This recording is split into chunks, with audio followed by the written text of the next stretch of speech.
सबैमा नमस्कार। आज हामी यो भिडियोमा नगद प्रवाह विवरण कैश फ्लो स्टेटमेंट यो अस्मिता पब्लिकेशनको बुकको चैप्टर 9 मा दिएको छ। कति नम्बर चैप्टर हो? चैप्टर 9 हो हैन। आज हामी यो नगद प्रवाह विवरण भनेको के हो, कि किन तयार गरिन्छ, यस अन्तर्गत कुन कुन एक्टिभिटीजहरु कुन कुन क्रियाकलापहरु पर्दछन् त्यसको बारेमा डिटेल्समा जान्ने छौं। हामीले लेखा विधिलाई ल्याङ्ग्वेज अफ बिजनेस भनिन्छ। कुनै पनि व्यवसायको भाषा नै के हो? लेखा विधि हो, एकाउन्टिङ हो हैन। एकाउन्टमा हामी सबभन्दा पहिला के गर्छौं? कारोबारहरुको अभिलेख गर्छौं, अनि त्यसको ब्यालेन्स मिलाउने गर्छौं, लेजर ब्यालेन्स, लेजर पोस्टिङ गर्छौं हैन। सब्सिडियरी बुकमा पोस्टिङ गर्छौं, त्यसको त्यो लेजरहरुबाट आएको ब्यालेन्सहरुबाट हामीले सन्तुलन परीक्षण ट्रायल ब्यालेन्स तयार गर्छौं, अनि ट्रायल ब्यालेन्स तयार गरिसकेपछि हामीले के गर्छौं? फाइनल अकाउन्ट तयार गर्छौं। अब फाइनल अकाउन्टमा हामी ओल्ड ट्रेडिशनल वा ओल्ड कन्सेप्ट अनुसार ट्रेडिङ अकाउन्ट तयार गर्छौं, पीएल अकाउन्ट तयार गर्छौं, profit and loss appropriation account तयार गर्छौं र ब्यालेन्स शीट तयार गर्छौं हैन। त्यस्तै अनि मोडर्न मेथड अनुसार पनि के गर्छौं? हामी के गर्छौं? इन्कम स्टेटमेन्ट तयार गर्छौं, स्टेटमेन्ट अफ रिटेन अर्निङ तयार गर्छौं र ब्यालेन्स शीट तयार गर्छौं। र त्यसबाट हामीले नाफा नोक्सान पत्ता लगाउँछौं, आम्दानी वा लस पत्ता लगाउँछौं, कुनै संस्थाको वित्तीय अवस्था कस्तो छ, त्यसमा एसेट्स कति छ, लायबिलिटी कति छ र क्यापिटल कति छ, त्यो कुरा पत्ता लगाउँछ। तर त्यसमा क्याशमा भएको परिवर्तन हामीले त्यसबाट पत्ता लगाउन सक्दैन हैन। क्याश कुन कारणले गर्दा के भएको छ? इन्क्रिज भएको छ, वा कुन कुन क्रियाकलापमा कति क्याश के भएको छ? गएको छ। आउटफ्लो बिजनेसबाट क्याश आउटफ्लो कति भएको छ र इनफ्लो कति भएको छ, आएको कति छ र गएको कति छ, त्यो कुरा हामी पत्ता लगाउन सक्दैन।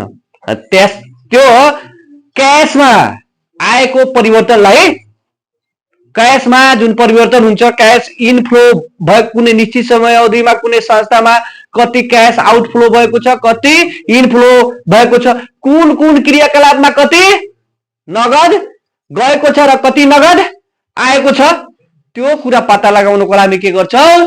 नगद प्रवाह विवरण क्याश फ्लो स्टेटमेन्ट तयार गर्छौं। अब यो क्याश फ्लो स्टेटमेन्ट तयार गर्नको लागि व्यवसायको जुन क्रियाकलापहरु हुन्छ त्यसको मेजर एक्टिभिटीजलाई 3 किसिममा के गरिएको हुन्छ? वर्गीकरण गर्छौं। र त्यो तीनै क्रियाकलापमा कुन कुन क्रियाकलापमा कति पैसा आएको छ र कति पैसा गएको छ, क्याश कति इनफ्लो भएको छ र कति आउटफ्लो भएको छ, त्यो कुरा हामी के गर्छौं? पत्ता लगाउँछौं। अब पहिलोमा के हुन्छ? व्यवसायको अपरेटिङ एक्टिभिटीज के हुन्छ?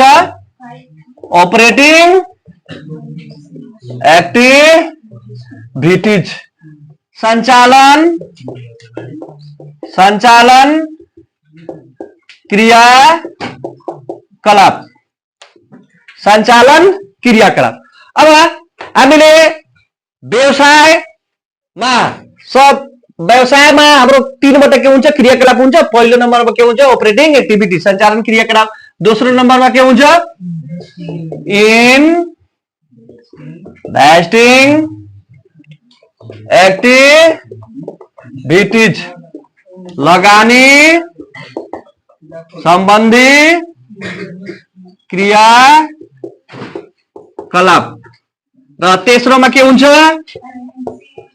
फाइनान्सिङ एक्टिभिटीज वित्तीय क्रियाकलाप, वित्त सम्बन्धी क्रियाकलाप। अब हामी यो क्याश फ्लो स्टेटमेन्ट तयार गर्नको लागि अपरेटिङ एक्टिभिटीमा सञ्चालन सम्बन्धी क्रियाकलापमा हाम्रो कति पैसा गएको छ, कति पैसा आएको छ। त्यस्तै इन्भेस्टिङ एक्टिभिटीजमा हामी लगानी सम्बन्धी क्रियाकलापमा कति पैसा लगानी गरेको छौँ र कति पैसा आएको छ। त्यस्तै फाइनेन्सियल एक्टिभिटीज वित्तीय क्रियाकलापमा कति पैसा आएको छ र कति पैसा गएको छ। यो तीनटैबाट हैन क्याश इनफ्लो वा आउटफ्लोको अवस्था पत्ता लगाएर हामीले त्यसमा ओपनिङ क्याश ब्यालेन्स जोड्छौँ भने त्यो के को बराबर आउँछ, क्लोजिङ क्याशको बराबर आउँछ। अब तपाईहरु भन्नुहुन्छ यो अपरेटिङ एक्टिभिटीमा कुन कुन क्रियाकलापहरु आउँछ। यो अपरेटिङ एक्टिभिटी सञ्चालन सम्बन्धी क्रियाकलाप, हामीले व्यवसायमा सञ्चालन सम्बन्धी क्रियाकलापहरु के गर्छौं, माल सामानको के गर्छौं, बिक्री गर्छौं, खरिद गर्छौं, डेप्टरबाट के गर्छौं, पैसा कलेक्सन गर्छौं, उधारोमा माल सामान बिक्री गर्छौं, उधार अनि नगदमा पनि के गर्छौं, बिक्री गर्छौं। उधारोमा भएको पैसा के गर्छौं, पछि हामी कलेक्सन पनि गर्छौं। अर्थात् कस्टमरसँग डेप्टरसँग सम्बन्धित क्रियाकलापहरु, सेल्ससँग सम्बन्धित क्रियाकलापहरु, त्यस्तै क्रेडिटरसँग सम्बन्धित क्रियाकलापहरु, अपरेटिङ एक्सपेन्ससँग सम्बन्धित क्रियाकलापहरु अनि त्यस्तै ट्याक्ससँग सम्बन्धित क्रियाकलापहरु यदि हामी भुक्तानी गरेको छौं भने त्यो के हुन्छ, आउटफ्लो हुन्छ। र यदि हामी प्राप्त गरेको छौं, रिसिभ गरेको छौं भने त्यो के हुन्छ, इनफ्लो हुन्छ। अनि त्यसबाट हामीले के गर्छौं, cash net cash flow from operating activities के गर्छौं, निर्धारण गर्छौं। केबाट, the cash collection from customer, cash paid to supplier, cash to paid to employee and other, tax paid, त्यस्तै interest paid। अब त्यस्तै यदि डिभिडेन्ड रिसिभ दिएको छ भने त्यो डिभिडेन्ड रिसिभलाई हामी के गर्छौं, क्याश इनफ्लो मान्छौं। के मान्छौं, इनफ्लो। र यो जति पेड दिएको हुन्छ त्यो के हो, क्याश आउटफ्लो हुन्छ। अनि यो सबैलाई एक ठाउँमा राखेर त्यसबाट कति पैसा आएको छ, कति पैसा गएको छ, त्यसलाई के गर्छौं, हामी निर्धारण गरेर अनि पहिलो नम्बरमा के गर्छौं, अपरेटिङ एक्टिभिटीज निर्धारण गर्छौं। नेक्स्ट क्लासमा यो सञ्चालन क्रियाकलापको, अपरेटिङ एक्टिभिटीजको, इन्भेस्टिङ एक्टिभिटीजको र यो फाइनेन्सियल एक्टिभिटीजको म अलग अलग कसरी त्यो निर्धारण गर्छौं, त्यसमा कुन कुन शीर्षकहरु के हुन्छ त्यसमा समावेश हुन्छ, त्यसको डिटेल्स के गर्छु, दिन्छु। आज मात्र म यो तीनवटा, यो नगद प्रवाह विवरण र यो यसमा समावेश गर्ने यो तीनवटा जुन क्रियाकलापहरु छ त्यसको सर्टमा मात्र के गर्छु, यो भिडियोमा इन्फर्मेसनहरु दिन्छु। त्यस्तै इन्भेस्टिङ एक्टिभिटीज केसँग सम्बन्धित हुन्छ त, हामी कम्पनी व्यवसाय सञ्चालन गर्दा त्यसमा फिक्स एसेट्स चाहियो कि चाहिएन, पर्चेज अफ एसेट्स, कहिलेकाहीँ त्यसमा सेल्स पनि गर्छौं, सेल्स अफ एसेट्स हैन। त्यस्तै purchase of investment, sales of investment, अर्थात् फिक्स एसेट र इन्भेस्टमेन्ट लगानीसँग सम्बन्धित जति पनि शीर्षकहरु आउँछ त्यो केमा आउँछ, इन्भेस्टिङ एक्टिभिटीजमा आउँछ। अब हामीले जब पर्चेज गर्छौं भने के हुन्छ, पैसा आउटफ्लो हुन्छ, र सेल्स गर्छौं भने पैसा के हुन्छ, इनफ्लो हुन्छ हैन। अर्थात् फिक्स एसेट्सको खरिद र बिक्रीसँग सम्बन्धित शीर्षकहरु हामीले केमा राख्नुपर्छ, इन्भेस्टिङ एक्टिभिटीजमा राख्नुपर्छ। र त्यसबाट आएको पैसा बढी छ कि गएको पैसा बढी छ। यदि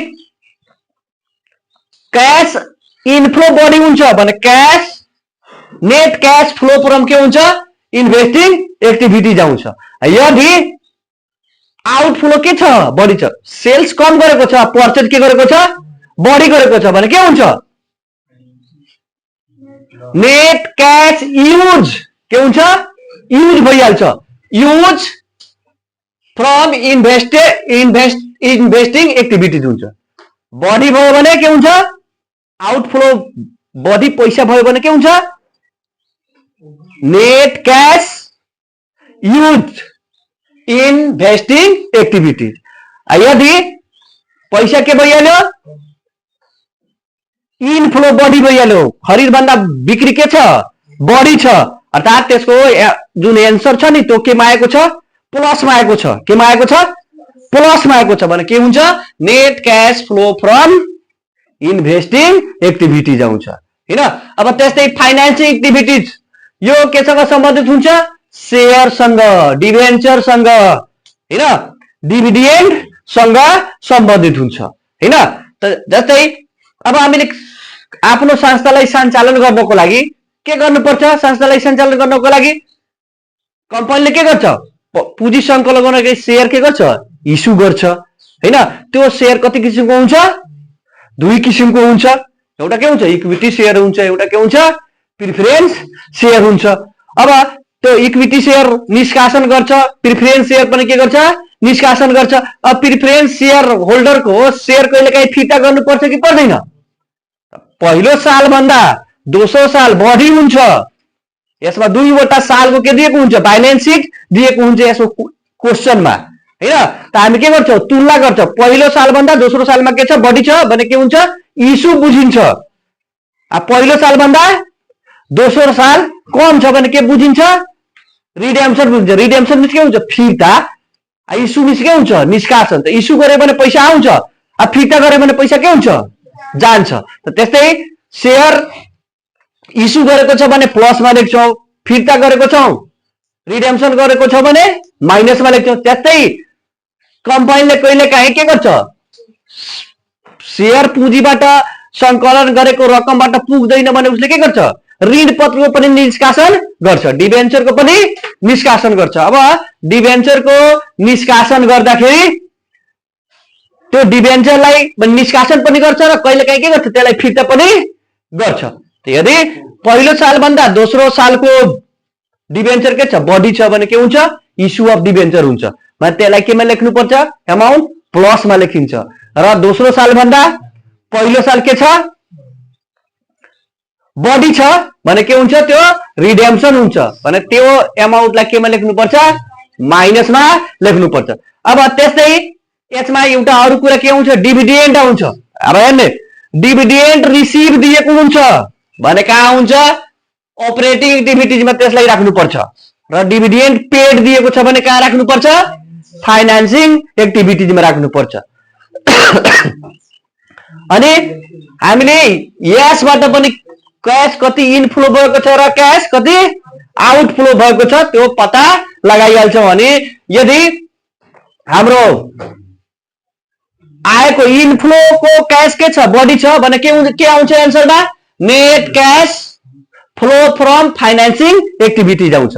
यदि आउटफ्लो बढी भइहालेको छ, इस्यु भन्दा फिर्ता नै के भएको छ, बढी भएको छ, रिडेम्पसन बढी भएको छ भने के आउँछ, net cash use in financial activities आउँछ। त्यो अमाउन्ट केमा आउँछ, माइनस आउँछ। अगाडिको क्लासमा म भिडियोमा त्यो बताउँछु हैन, अहिले बेसिक कुराहरू मात्र यहाँ भनिरहेको छु।